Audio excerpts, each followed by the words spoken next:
تصور کړه چې یو مخ د غږ او رڼا په جهان کې نه وزن لري او نه اندازه، نه د چا په ستوني پښه ږدي او نه په څه شي سیوری جوړوي، خو وي روان وي خوځنده او په خدمت کې، او یو مخ د خپل څښتن په حضور ډک وي، نه له څه شي ویره لري او نه چا سره دښمني،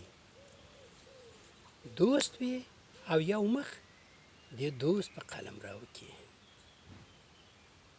دې سرنوشت ته هیڅ نه دي په کار، یو طلایي زړه په کار دی، هغه زړه چې ستاسو په سینه کې ټوپونه وهي. زما سلام خپل مبارک زړه ته ورسوئ. بختور یاست چې داسې طلایي زړه لرئ.